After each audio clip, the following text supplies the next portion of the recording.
Mga kababayan, lalong-lalo na yung mga BBM supporters diyan, no?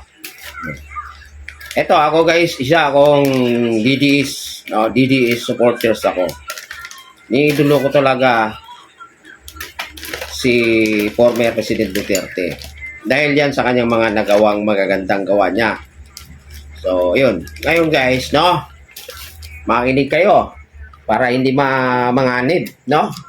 Hindi malagay sa alanganin ang inyong kaligtasan kayong mga BBM followers, no?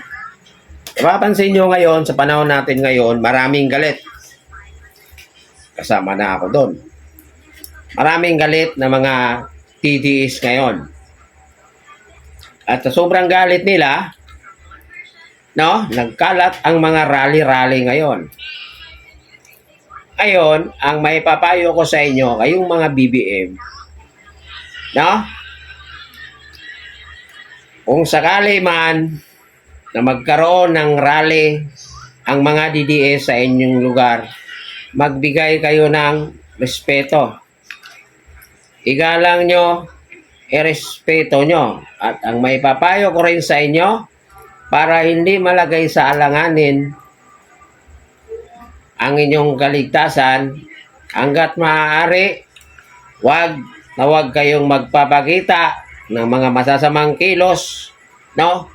Yung mga galawan na kayo ay BBM followers, no? Sa mga rally. Manood lang kayo, mag-observe kayo sa kanilang ginagawa, at siyempre, igalang at irespeto nyo. Kasi sa mga napapansin ko ngayon guys, sa mga napapanood ko dito sa social media, yung mga nagrally-rally ngayon, mga nagrally-rally sa kalsada, talagang may init ang mga ulo nila, at kung mapapansin nyo, may dala silang galit, no? Kaya ang mapapayo ko sa inyo bilang isang DDS supporters, ang may papayo ko sa inyong mga BBM followers, no? Igalang nyo at irespeto nyo. Huwag kayong magpapakita ng disrespect sa kanilang mga rally.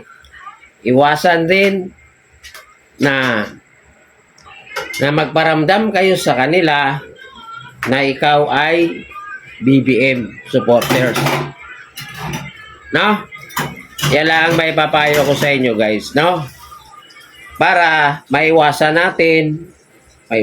nyo yung mayroong masaktan.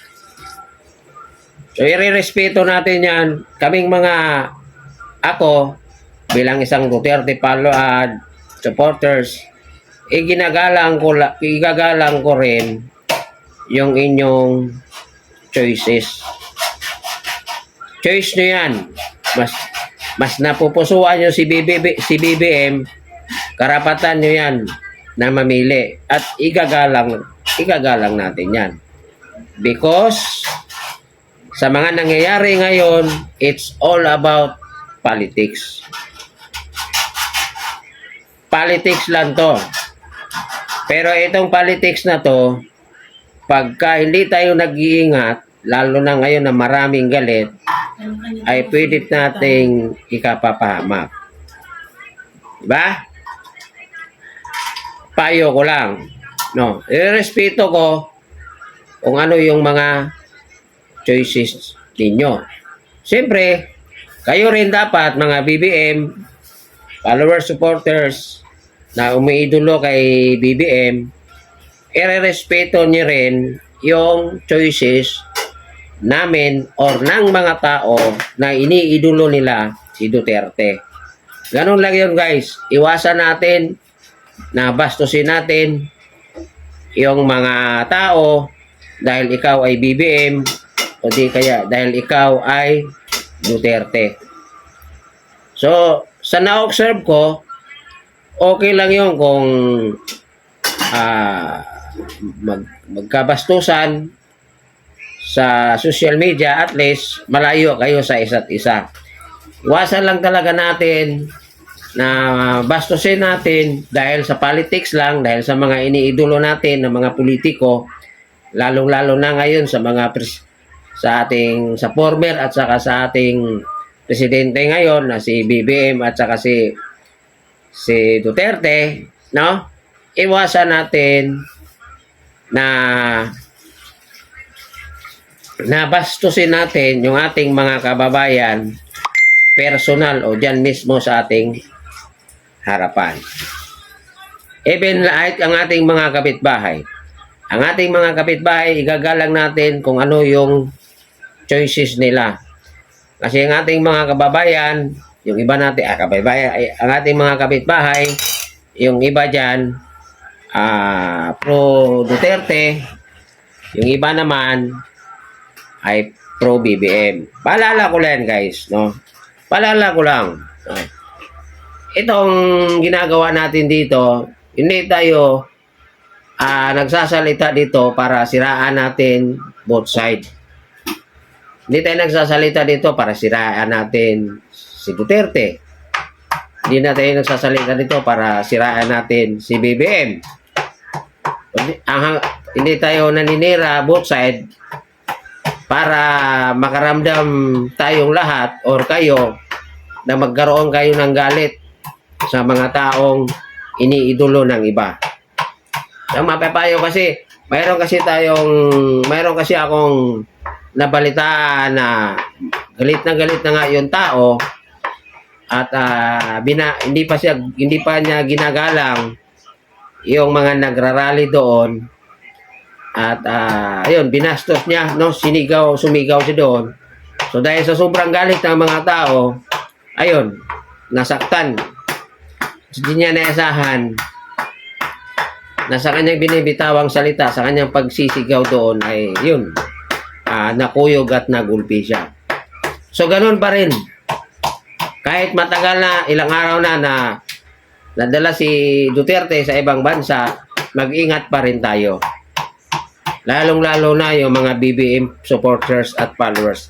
Mag-ingat kayo guys, no? Hindi natin masabi yung mga tao ngayon, no?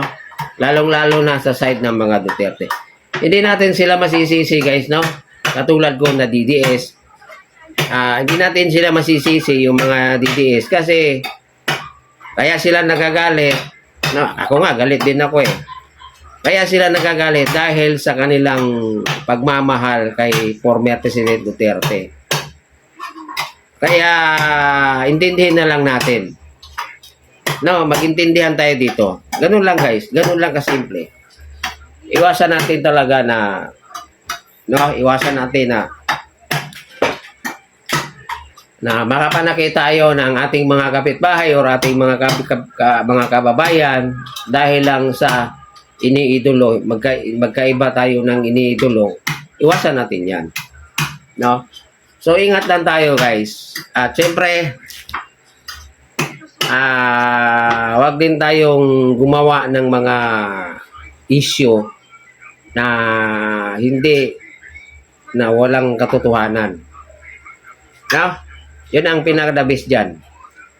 Kasi alam nyo guys, no, sa totoo lang, sa panahon ng eleksyon, marami talagang magkapitbahay, magkapatid, magpinsan, no? Hindi nagpapansinan na nag-aaway, no? Nag-aaway dahil sa magkaiba ng mga sinusuportahan. Di ganyan talaga. Kahit yung asawa mo, katulad niyan, yung asawa mo, BBM siya, tapos ikaw DDS, mag-away talaga kayo.